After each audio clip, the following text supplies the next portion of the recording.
Daughter arrested after mother is killed in Clarendon. Clarendon, Jamaica.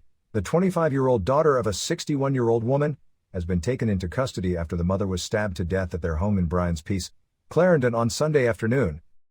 The daughter was detained after she went to the police station and reported that she had killed her mother, who lawmen have identified as Mary Abbott, the police said. Reports are that around 2:30 p.m., the mother and daughter were both at home when a dispute developed between them. Police said during the dispute, a knife was used to stab Abbott several times over her body. The daughter, the police said, then went to the Frankfield police station, where she reportedly informed cops of what transpired. The police went to the scene and on their arrival, the lifeless body of Abbott was seen lying on its back clad in a pink blouse, a brown skirt, and barefooted. The body had what appeared to be multiple stab wounds to the upper body. The Frankfield police are investigating. Westmoreland man mourns death of soulmate killed by police service vehicle. Westmoreland, Jamaica. The death of his common-law wife a day after his nephew's grave digging has caused retired groundsman, 66-year-old Kenrick Forrester, to sink further into grief. Forrester is questioning what his life will be like now that his partner of 8 years is dead. He told Irie News Media TV that his spouse, 41-year-old Anita Swearing, went to do a transaction at the Western Union in Savannah, Lamar on Saturday afternoon when upon returning home she was struck by a police service vehicle that was on a high-speed chase in his community of Belle All Road, in Grange Hill, Westmoreland. Forrester's nephew also died in a crash a few months ago in Negril, in the parish. I asked her to collect some money from Western Union and on her way back I found out my wife was on the right-hand side of the banking. The vehicle hit the light post, went up in the air, dropped on top of my wife, mashed her up and killed her off. And leave me now to do what? A distraught Forrester questioned. Forrester said he has not slept since the incident. Last night, the whole night I didn't shut my eyes. Me a pray fi daylight, he tearfully told Irie News Media TV. Georgia father to be charged with murder after body of 2-year-old found in trash. East Point, Georgia, AP. A Georgia man will face murder charges after the body of his 2-year-old son was found at a garbage facility, news outlets report. East Point police said they will charge 23-year-old Artavius North with murder, concealing the death of another and cruelty to children, news outlets reported. Police announced the charges Friday after a body found at a garbage transfer station was identified as 2-year-old Josiah Mitchell. North told police on August 16 that the toddler had been kidnapped during an armed robbery, but investigators began to doubt that story. North was arrested on charges of making a false report to law enforcement. Police on August 23 found a body of a child at a garbage transfer station. Authorities announced Thursday that the remains had been identified as that of the missing toddler. East Point is about 7 miles, 11 kilometers southwest of downtown Atlanta. A major tragedy. Cops detain Rong Sean for 8 years on murder charge. The failure of police officers to hold an identification parade in a murder case in 2009 for construction worker Sean Robinson, who was then 23 years old, has severely impacted his life as he was forced to spend 6 years behind bars before he was granted bail. Robinson was then freed almost 2 years later for a crime he did not commit.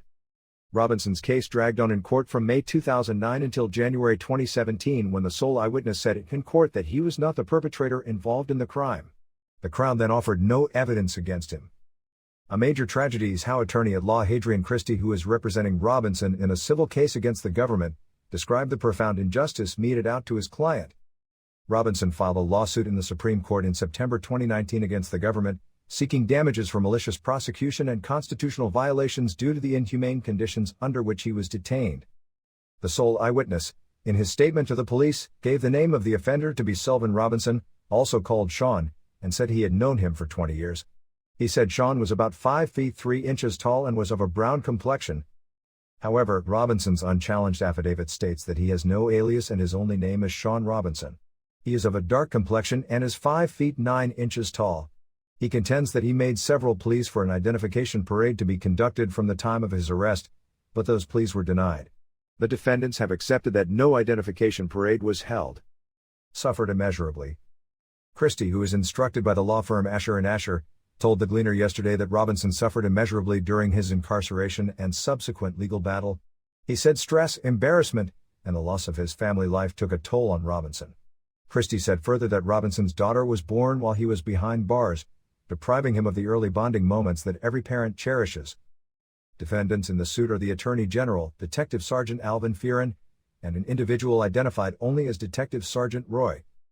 Robinson has been awaiting the signing of the default judgment for the last 5 months so that a date can be set for assessment of damages in the Supreme Court. Christie said Robinson laments the significant delays in both the criminal and civil aspects of the case, which have compounded his suffering. This harrowing case demonstrates the importance of pretrial bail for accused individuals once they are likely to attend for trial, Christie added. On October 29, 2019, the defendants applied for an extension of time to file a defense due to a lack of information to respond to the claim. The extension was granted by Master in Chambers Pamela Mason at the Supreme Court in November 2020. The order stated that the defense was to be filed and served on or before February 26, 2021, failing which the claimant, Robinson, was permitted to obtain a default judgment. The defense was not filed, and another extension was sought on February 25, 2021, just a day before the extension expired. The application was heard by Master Sherna Reed on June 30, 2021, and was rejected on April 24 this year. The defendants appealed the ruling and contended that there was no delay in the filing for further extension because it was filed a day before the expiration of the time that had previously been extended. It was argued that the explanation given in the various affidavits for the delay was sufficient. Investigating officer died.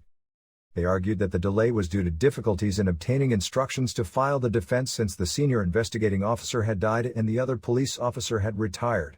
However, Christie argued that the defendants failed to demonstrate that their defense had any merit.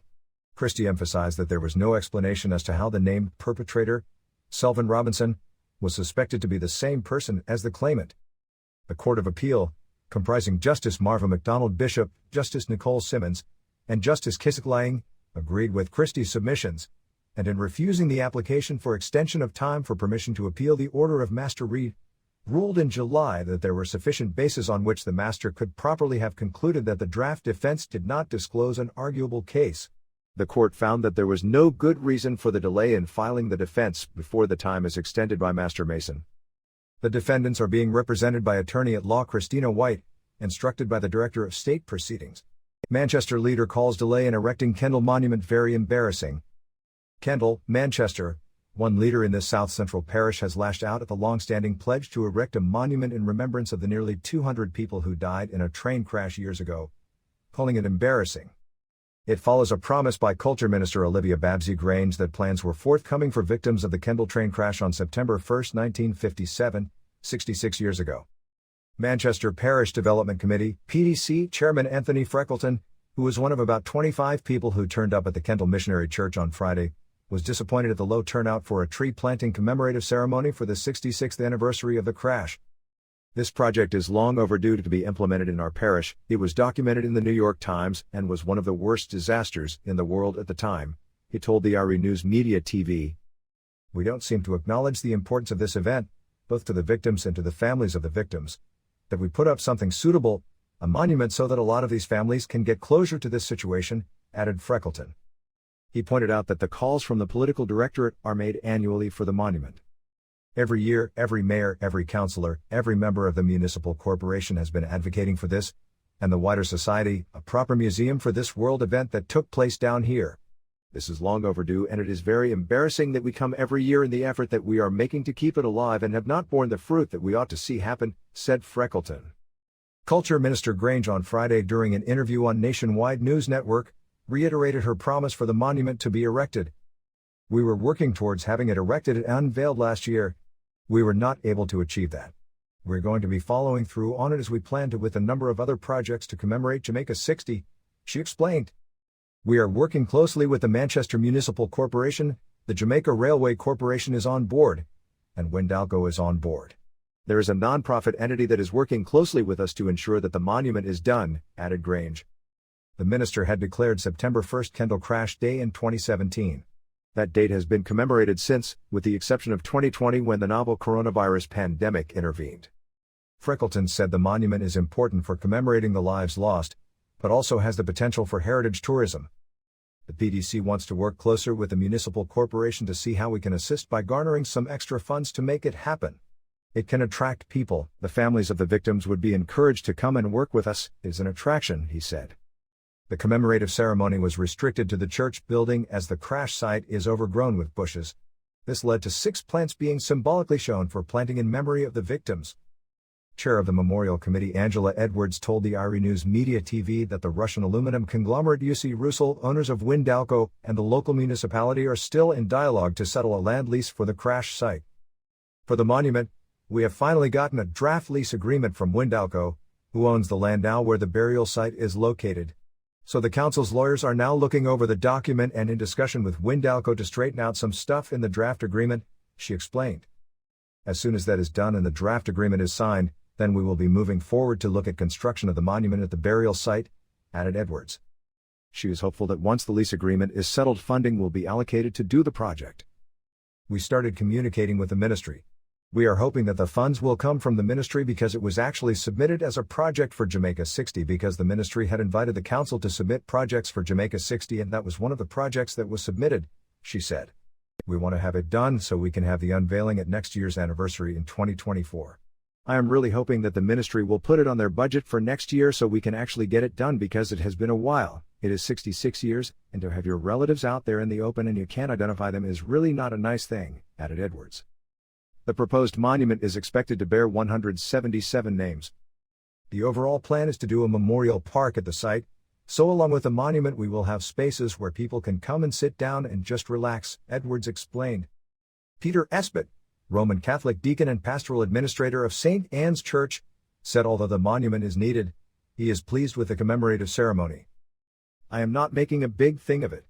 Obviously, Manchester owns the crash, because it took place here. I am very proud and pleased that they are remembering the persons who died in my church, he said. We, of course, remember them back in Kingston at the church, but I am very pleased that the people of Kendal have chosen to annually remember those of our church who died. I am here not to criticize. I am here to join in the remembrance that has been organized today, added Espet. He said Minister Grange is closely affiliated with the need for the monument. We would like there to be a monument and Minister Grange is from St. Anne's Church, so she knows about the event. They say nothing before the time, so maybe for the 75th anniversary or maybe the 100th anniversary that the monument will be built, he said. According to the accounts of survivors and people in the parish who had heard about or witnessed the event, on Sunday, September 1, 1957, hundreds of members of St. Anne's Catholic Church in Kingston had boarded a train in Kingston for an all-day excursion to Montego Bay. On their way back to Kingston, the overcrowded train derailed at Kendal, just north of Mandeville, leaving close to 200 people dead and hundreds injured. Mile Gully High on a mission to rescue underperforming boys. 2/3 of the students at Mile Gully High School in Manchester are boys, but its principal, Christopher Time, laments that they rarely feature among the top performers at the institution.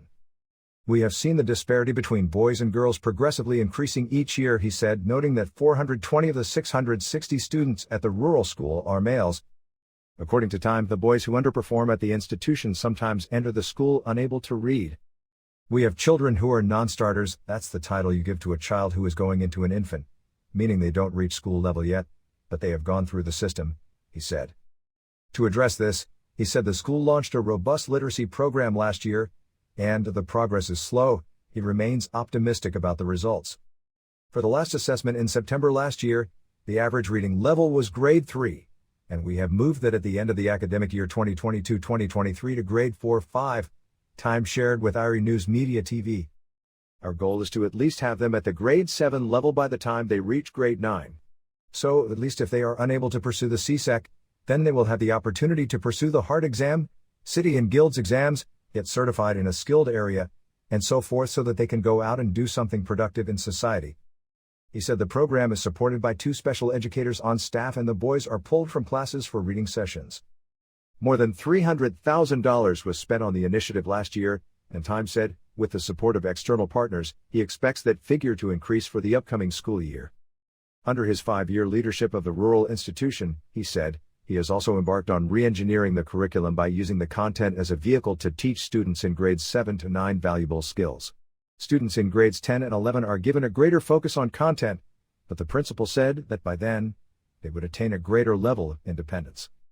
We have identified about 7 skills: collaboration, critical thinking, literacy and numeracy, and a couple of others that we want them to achieve.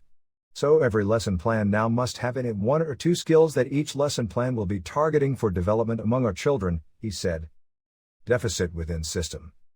Time noted that the lack of basic reading skills at the high school level among the boys is symptomatic of a deficit within the education system. If they are underperforming at the infant and primary level, you won't expect anything different when it comes to the high school level, he reasoned. My conclusion is based on certain situations that I have observed with our boys. They have not been doing well from the very beginning of their education life.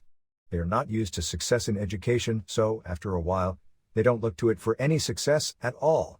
So, the interest just wanes.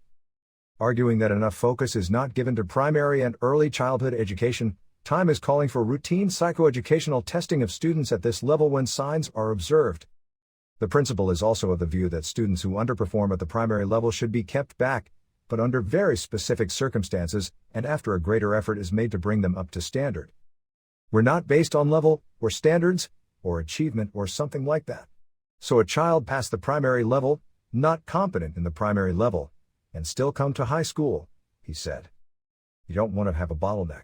What you need to do is make sure that at each grade level, there are effective programs in place so that most or all of your children can move to the next grade level. And if there are any one or two, then you can hold them back. Woman allegedly stabs her mother to death in Clarendon. A 25-year-old woman who reportedly suffers from a mental illness is suspected to have stabbed her 61-year-old mother to death in Bryans Peace, Clarendon, on Sunday. The deceased woman has been identified as Mary Abbott of Bryans Peace.